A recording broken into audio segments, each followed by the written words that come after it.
small one. This liquid it is the wine. There's no water, no other ingredients, just wine, cheese, and garlic. Every time I asked you stay, you would sleep right next to me tonight. And you didn't know me, all you wanted was a game to play. And you couldn't handle that I had no ways. Hello everyone! Welcome back sa aming YouTube channel. Happy Friday sa inyong lahat. And ngayon, magdi-dinner. Mag-Swiss fondue kami. Ito, naka-prepare na. Dito kami kakain. O, diba? Parang, lang, Japanese style. Yung cheese ilalagay dito. Ayan. Umaapoy ito. Makikita nyo yan mamaya.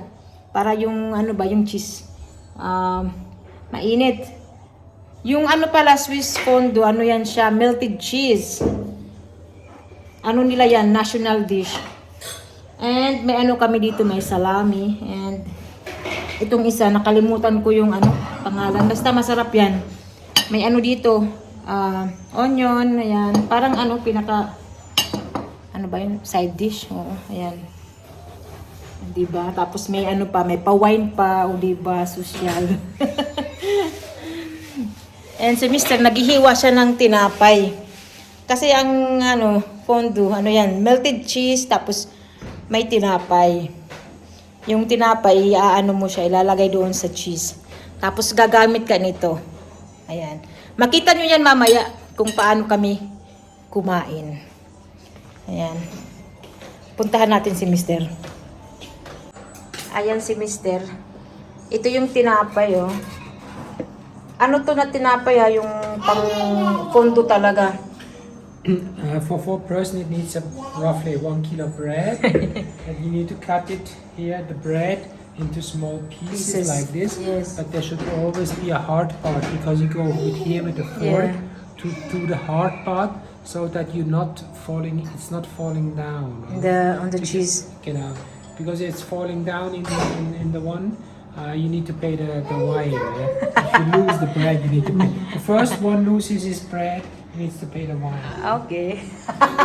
That's why always should be small, but always with a hard part, so that you go here with a fork inside. For 4 person, roughly 1 kilo bread. So abangan nyo yung aming fondue. Swiss fondue. It's a half white bread with good Hard, very hard. no, with hard Outside, outside hard. Tonight I will prepare a typical Swiss fondue. You take here a typical like that is very hard. It's ceramic, and inside you put a lot of garlic pieces, and you turn around with the garlic, because fondue needs to smell a little bit like garlic, and then you heat it up. Okay, usually for 4 persons, it takes like 800 gram, 0.8 kilo, 2 or 3 different kind of typical Swiss cheeses. Very, how do you say that? Degraded. Graded, huh? Okay, and for every 200 gram cheese, you put 0.1 deciliter white wine, but a very typical Swiss white wine.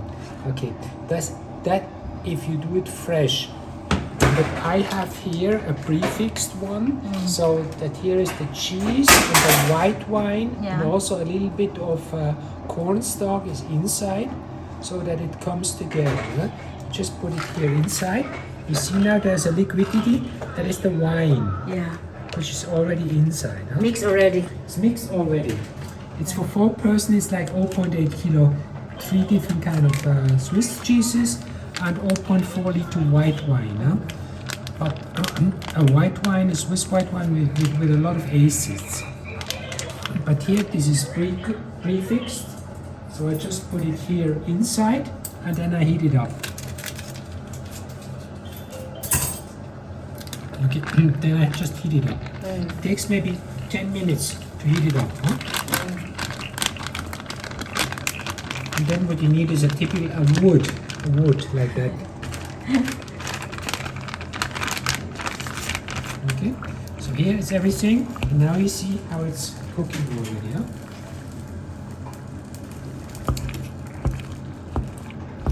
Usually it takes me a maximum 10 minutes and then it's done.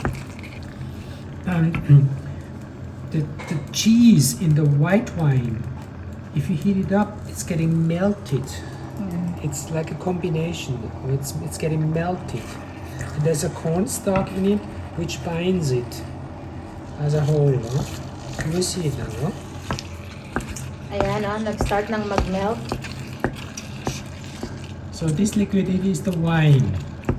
No water, no other ingredients, just wine, Yeah. cheese, and garlic, and maybe a little bit cornstarch. Yeah? The maistark Maistarch. Yeah? in German. Yeah. So it must come together as a Whole. as a whole. And you know, the best thing is if you have a white wine, if you cook the same white wine which you drink, but tonight we choose a little bit red wine. Red wine. Cheers, Daddy. Happy weekend. Cheers. Happy weekend. Actually happy 2 weeks holiday. Huh? And you know, Swiss a long time ago is also becoming from a poor country. You know, we had a lot of farmers. Yeah. What are the products of the farm?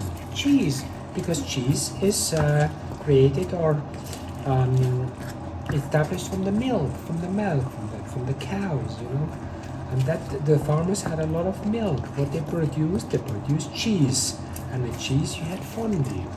So fondue is a main course in Switzerland, also in Italy, in France, in Austria, and in Germany. But we Swiss, we like it really, and But it's your national dish, right? it's a national dish. Yeah, you can. A Swiss. I was traveling around the world in many places. You know, in San Francisco, in Panama, all over. But in a typical Swiss restaurant, even if it's Panama, 40 degree, you find a Swiss fondue. Yeah. But the In San fondue, Francisco, Yeah. Swiss restaurant, they have fondue. but here that in Switzerland, the Swiss fondue, especially in the French side of Switzerland, fondue is always they eat all year round, you know. Exactly. You eat it with drink a lot of white wine, and because it's heavy in the Yeah. stomach for the digestion, you drink a lot of schnapps also. Oh, wow. Okay. And there are different kind of combinations. You can do it also a fondue. You can do it with tomatoes and potatoes, but that is heavy for me. I cannot eat that. Yeah. And here in the cheese, you can also put in some different kind of mushrooms or herbs or things. But that is just real cheese and only white wine. Now you see how it's gonna get melted. And If it's some parts of If it- Switzerland, you know, fondue, they only eat, especially yeah, in the mountains. autumn, winter. No, in the winter.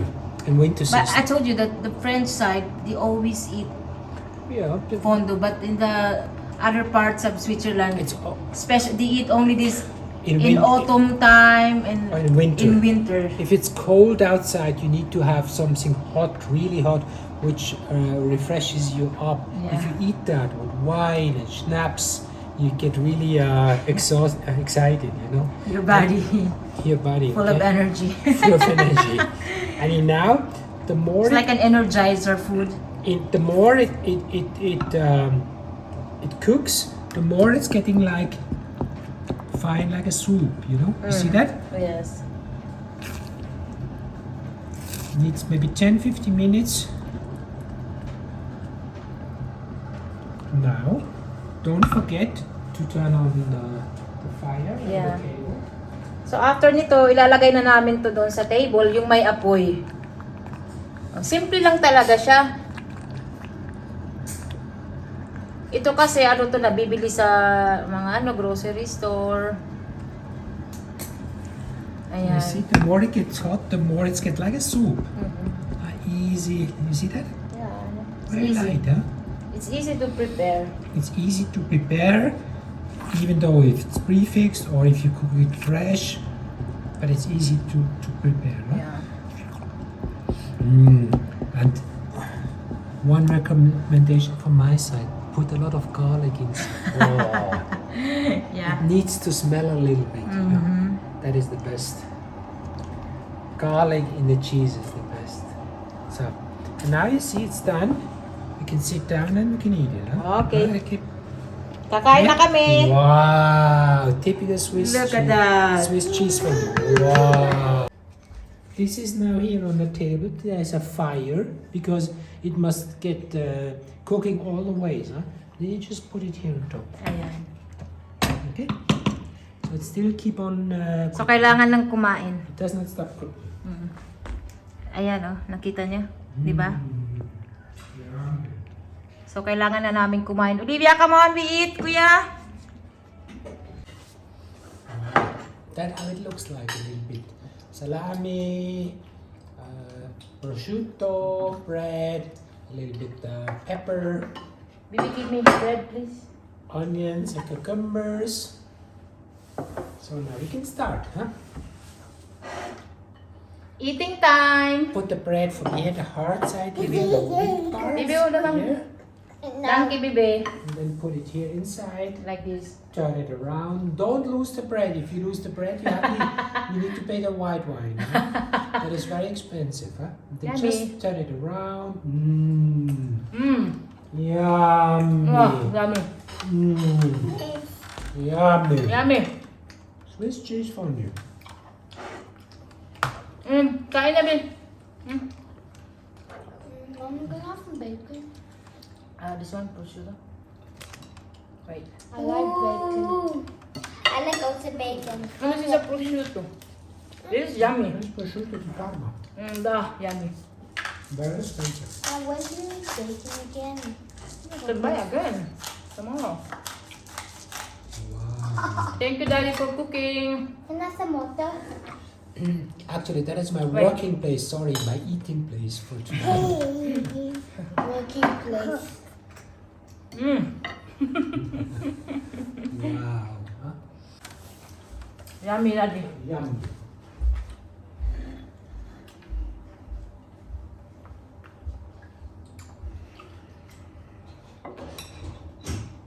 I like bacon. So, ganito sila kumain ng fondue, di ba? Pasiti mama. What is it? Yung pizza? Ano ba? What is it? I'm just saying. No, I forgot.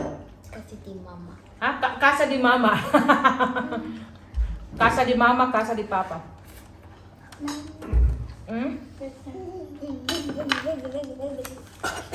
like bacon.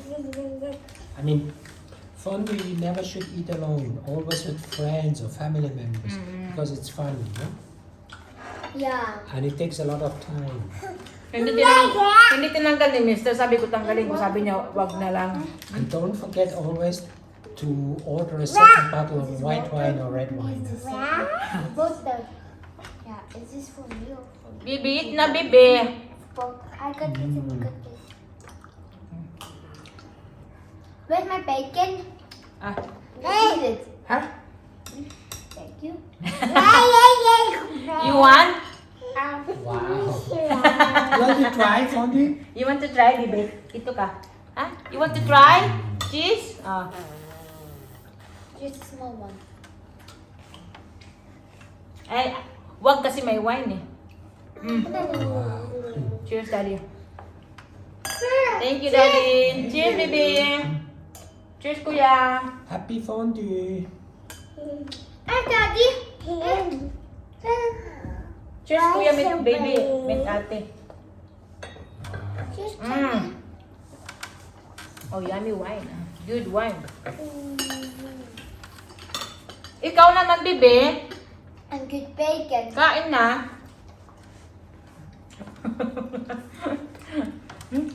Kain na ikaw, Bill. Ang dali, oh. Um, Yummy, yummy, yummy.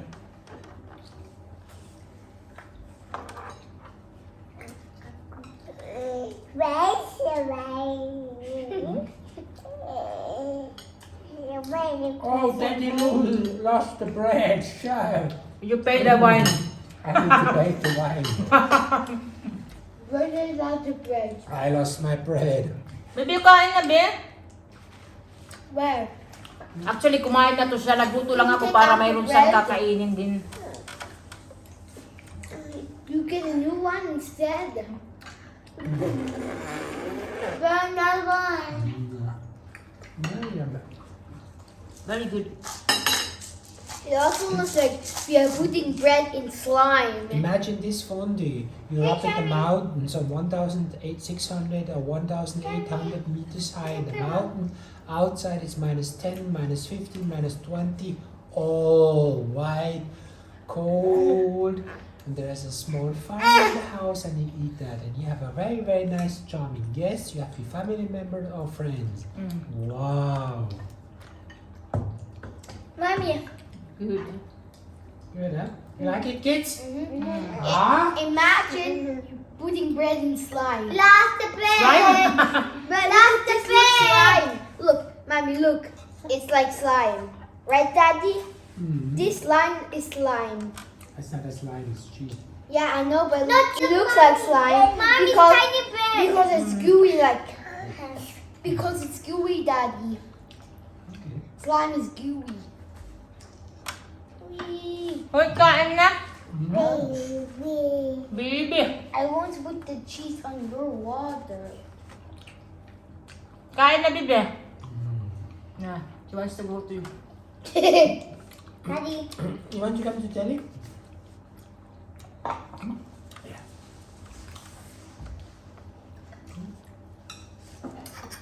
Yeah.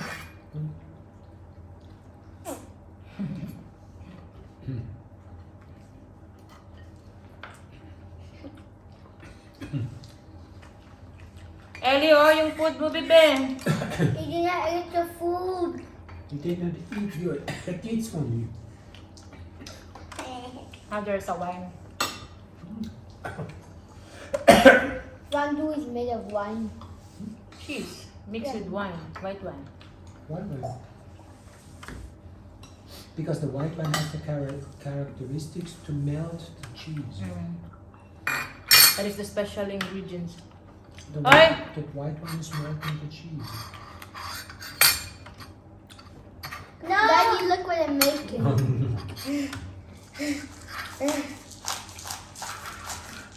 Nugget.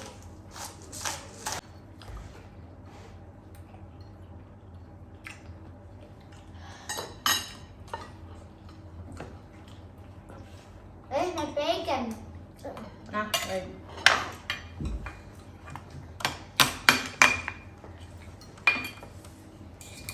Ang Ellie, oh. Bibi, kain na. If not, Naamoy niya. She's a Swiss. You must like Ay, fondue. you're a Swiss. You need to eat. You should eat this. Naamoy niya ayaw. look, Daddy. Looks for me. Yummy, yummy.